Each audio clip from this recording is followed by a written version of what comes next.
Hello friends, welcome to memory of bio.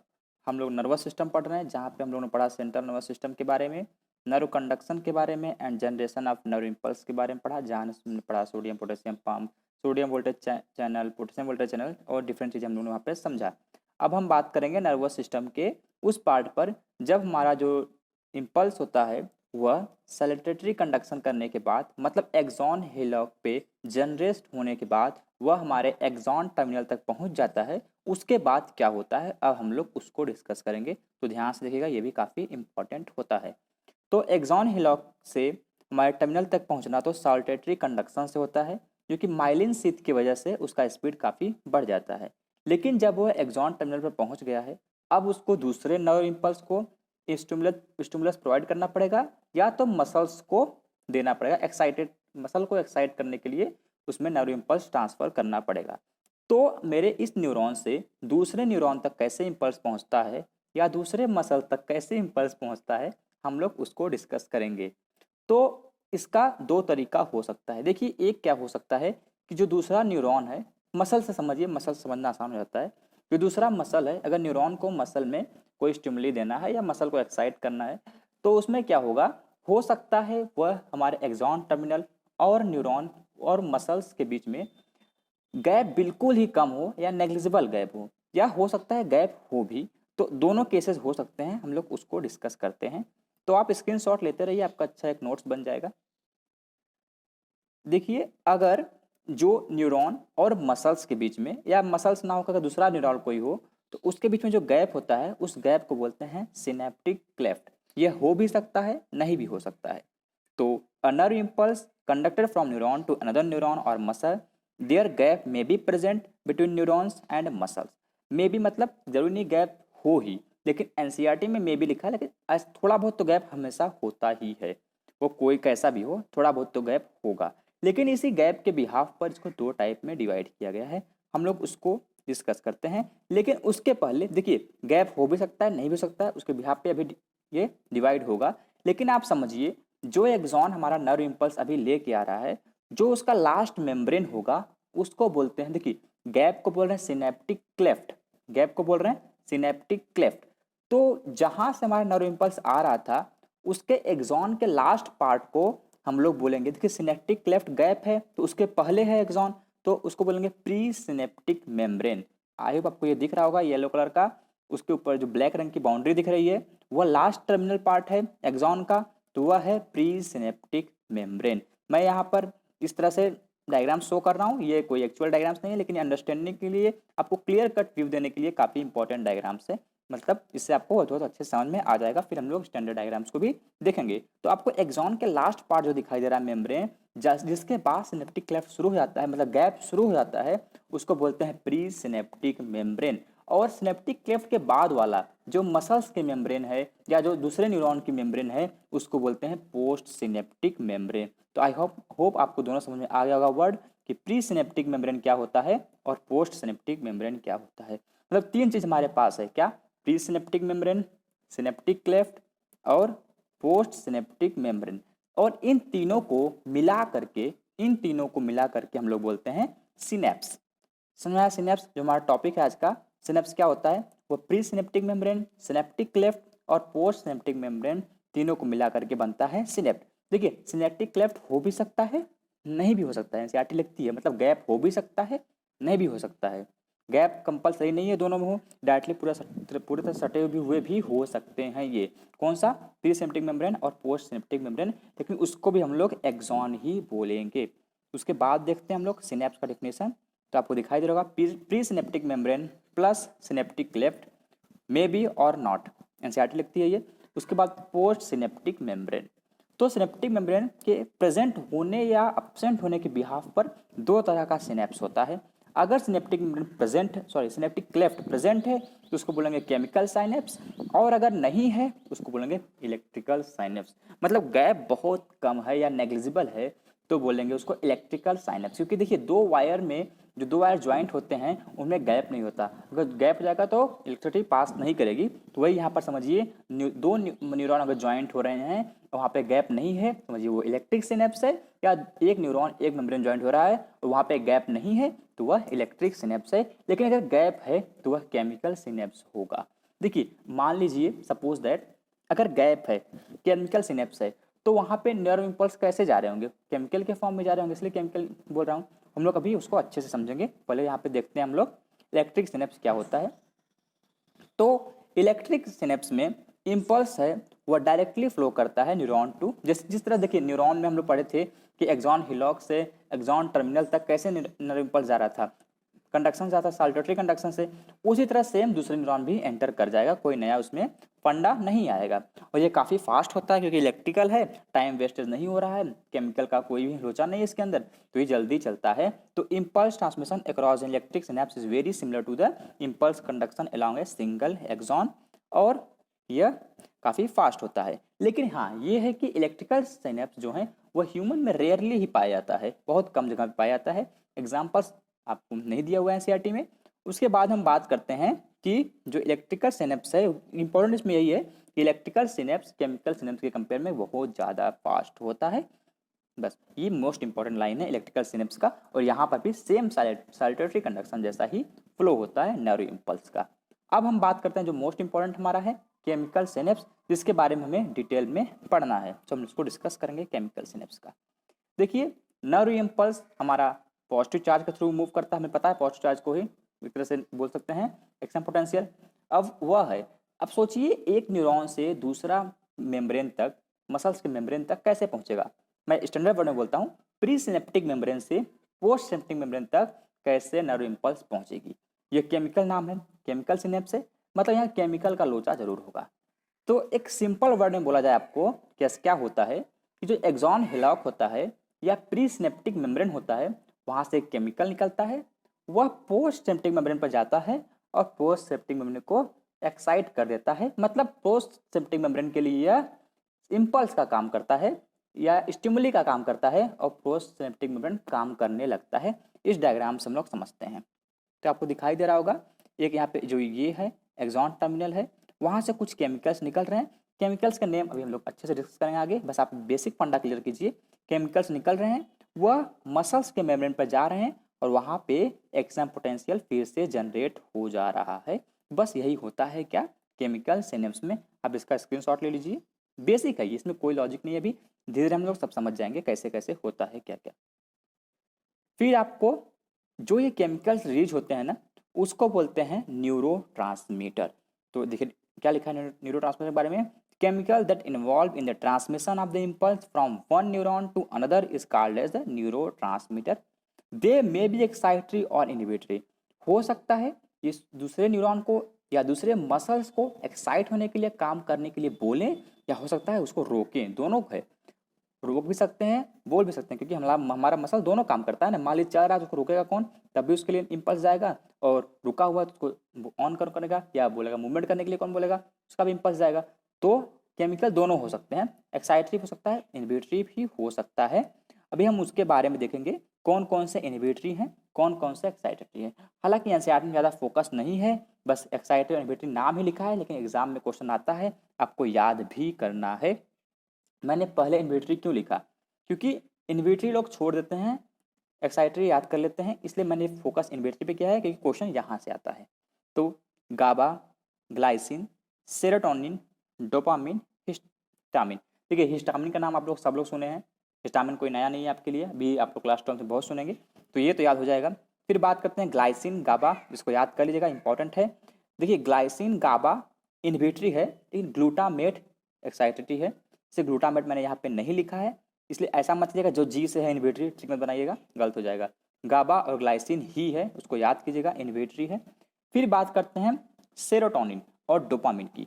तो serotonin, dopamine हालांकि आपके एग्जाम सिलेबस में बहुत कम बार आता है, लेकिन इसको याद करना है। इसका अगर आपको कुछ याद करना है कैसे ये होता है, मतलब इसका और कोई फंक्शन पता होना चाहिए, तो वो है एक तरह से आपका, जिसको बोलते हैं एक जो लव के इनिशियल फेज में केमिकल यूज होता है, जैसे कि बाद में तो ऑक्सीटोसिन प्ले करता है, लेकिन इनिशियल फेज में उसको बोलते हैं सेरोटोनिन एंड डोपामिन, यही दोनों मेन रोल प्ले करते हैं। तो आप ऑक्सीटोसिन वाले वीडियो में आपने इसके बारे में देखा होगा, ये काफ़ी अच्छे से मैंने वहाँ पे एक्सप्लेन किया था। तो अभी आपको याद करना है GABA, glycine, serotonin, dopamine, histamine. Histamine तो आप अस्थमा में पढ़ते हैं, वहाँ आपको रिलेट हो जाएगा, याद हो जाएगा। फिर डोपामिन सेरोटोनिन आपको ऑक्सीटोसिन में समझ में आ जाएगा अच्छे से, जहाँ पे ये लव के फेस में काम करता है। और ग्लाइसिन गाबा आपको यहाँ पर याद करना है कि यह इनहिबिटरी होते हैं। तो कुल 6 नाम आपको याद होने चाहिए, ये सफिशियंट है आपके एमबीबीएस पूरा होने तक, वहाँ तक भी कोई नया नाम नहीं आएगा। ये 6 आपको अच्छे से याद होना चाहिए कि इनहिबिटरी न्यूरोट्रांसमीटर क्या क्या होता है।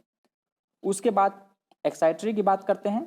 एक्साइटरी का सबसे इंपॉर्टेंट एसिटाइल कोलिन है, जो कि आपके बुक में एनसीईआरटी, मतलब जो हम लोग अभी मैंने बोला ना केमिकल यूज होता है, तो कहीं ऐसा लिखा जाता है केमिकल यूज होता है, वहाँ पे जनरली बोला यही जाता है कि एसिटाकोलामिन रिलीज हो रहा है, एसिटाकोलिन रिलीज हो रहा है। ये काफ़ी इंपॉर्टेंट है एसिटाकोलिन, आपको ये दिमाग में पूरी तरह से क्लिक होना चाहिए। एसिटाकोलिन, एसिटाकोलिन।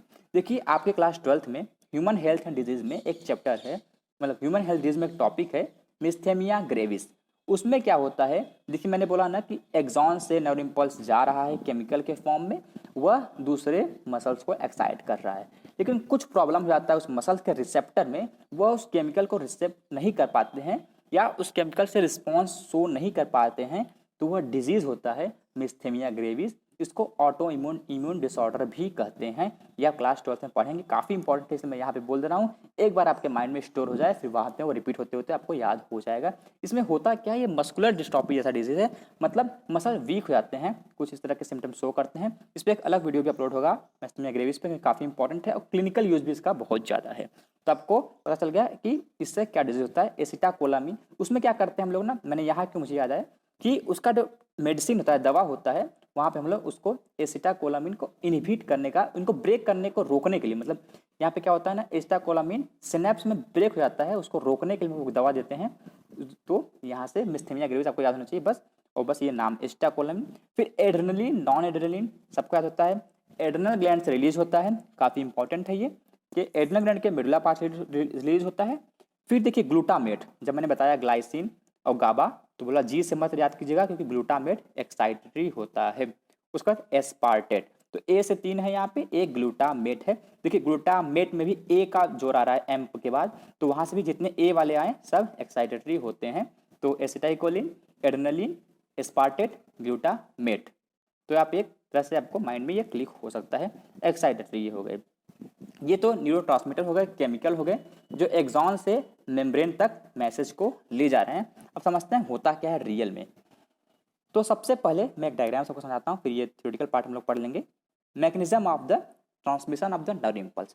सबसे पहले देखिए, बहुत सी चीज़ें मैं यहाँ पे स्केप करूँगा, लेकिन वो आपके लेवल की स्केप नहीं होगी। जो आपके लिए इंपॉर्टेंट है, जो आपको ज़रूरत है, आपको वो समझ में आ जाएगा। हालांकि इसमें बहुत से प्रोसेस होते हैं, बहुत से चैनल खुलते हैं, तभी सब प्रोसेस पूरा होता है, इतना आसान नहीं है, लेकिन आप जितना सुनिएगा वो आपके लिए मोर देन सफिशियंट रहेगा। तो स्टार्ट करते हैं वीडियो को। एक्सॉन हिलॉक से हमारा चला क्या, नर्व इम्पल्स चला। अब वो पहुंचा कहाँ, एक्सॉन टर्मिनल पर पहुंचा।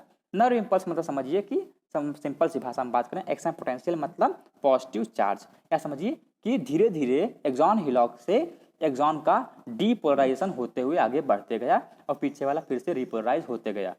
समझ में आया, मतलब डीपोलराइजेशन एक्सॉन हिलॉक से एक्सॉन टर्मिनल तक पहुंच गया।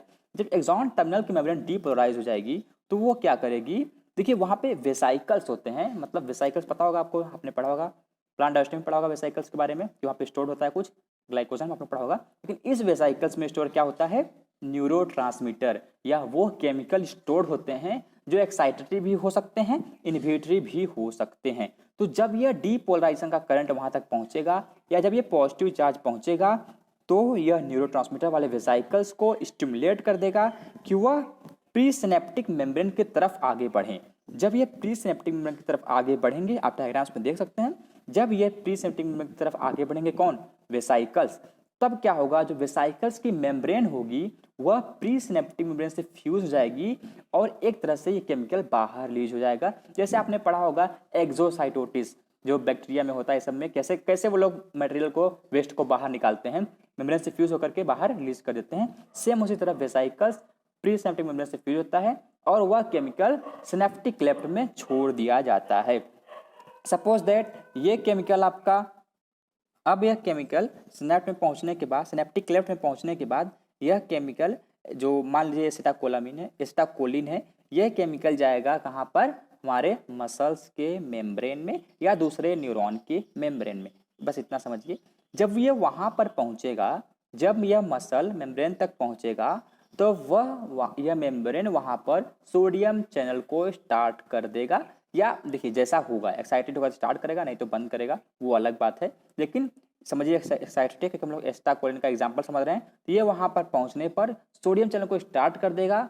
सोडियम चैनल से स्टार्ट होते ही वहाँ पर पॉजिटिव आयन का एंट्री होने लगेगा। कहाँ पर, जो हमारा पोस्ट सिनेप्टिक मेम्ब्रेन है उसके अंदर पॉजिटिव चार्ज एंटर करने लगेगा। बस पॉजिटिव चार्ज एंटर करते हैं, समझ जाते हैं कि अब माइनस से प्लस होने वाला है, माइनस से प्लस होने वाला है, मतलब पोलराइज्ड स्टेट से यह डीपोलराइज्ड स्टेट में जाने वाला है। और डीपोलराइज्ड स्टेट का आना मतलब हमारा एक्शन पोटेंशियल का जनरेट होना। तो मतलब हमारे एक्सॉन से दूसरे वाले मसल्स में या दूसरे न्यूरॉन्स में एक्शन पोटेंशियल ट्रांसफर हो गया केमिकल के थ्रू, तो इसी को बोलते हैं केमिकल सिनेप्स या conduction through by the synapse. समझ में आ गया आपको क्या हुआ? सिंपल सी बात है, एक्शन पोटेंशियल आया, उसने वेसाइकल्स को स्टिमुलेट किया कि वह प्रीसिनेप्टिक मेम्ब्रेन की तरफ जाए, और जैसे ही वेसाइकल प्रीसिनेप्टिक मेम्ब्रेन तक पहुंचता है, वेसाइकल्स का मेम्ब्रेन प्रीसिनेप्टिक मेम्ब्रेन से फ्यूज जाता है और वह केमिकल सिनेप्टिक क्लेफ्ट में रिलीज हो जाता है, और यह सिनेप्टिक क्लेफ्ट जाके बाइंड हो जाता है पोस्ट सिनेप्टिक मेम्ब्रेन पर। उससे क्या होता है, चैनल ओपन होते हैं, चैनल ओपन से पॉजिटिव चार्ज की एंट्री हो जाती है, जिससे कि डीपोलराइजेशन हो जाता है। यह सिंपल सा एक लाइन में इसका सब कुछ हो गया। जब मैं बात कर रहा था मिस्थेमिया ग्रेविस का, तो आप समझिएगा एक बार, मैंने वहाँ पर उसको स्केप इसलिए किया कि यहाँ पर तक मैं आपको समझाया नहीं था अभी तक। तो एसिटाकोलिन जो ये है केमिकल, अब इसको ज़्यादा देर तक सिनेप्टिक क्लेफ्ट में रख नहीं सकते। अगर ये ज़्यादा देर तक सिनेप्टिक क्लेफ्ट में रुका रहा तो ये बार बार स्टिमुलेट करता रहेगा, जो हम कि नहीं चाहते हैं, क्योंकि जितना आए उतना ही, जब हमें नर्व इम्पल्स ट्रांसफर करना है तभी हो। तो इसके एक्यूमुलेशन को हमें रोकना है, क्योंकि बार देखिए एक्सॉन से केमिकल रिलीज हुआ, वो टच हुआ रिसेप्टर से, तो ऐसा नहीं कि वो परमानेंटली वहीं रह जाए। तो उसके लिए वहाँ पे एंजाइम होते हैं जो एसिटाकोलिन को तोड़ेंगे, एसिटाकोलिन को ब्रेक करेंगे, किसमें, acetyl plus Colin.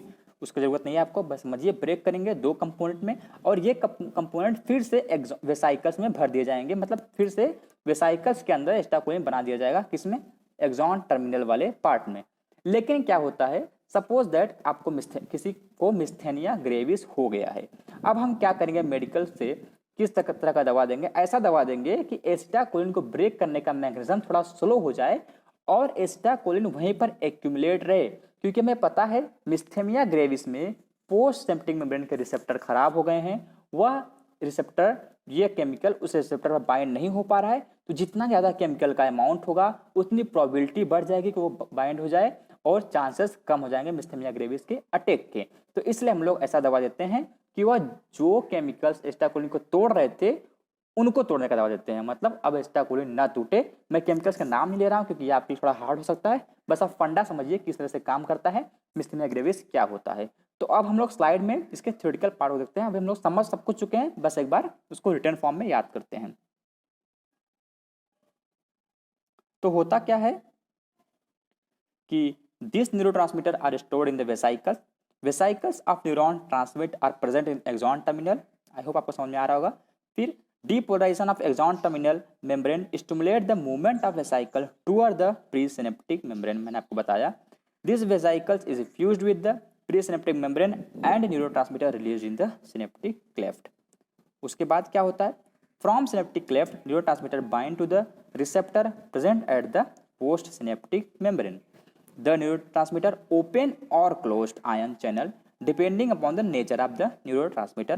Opening of sodium channel lead to increase in the positive charge in axon and cause the depolarization of neuron and generate the nerve impulse. So हमारा ट्रांसफर हो गया। आई होप आपको समझ में आ गया होगा।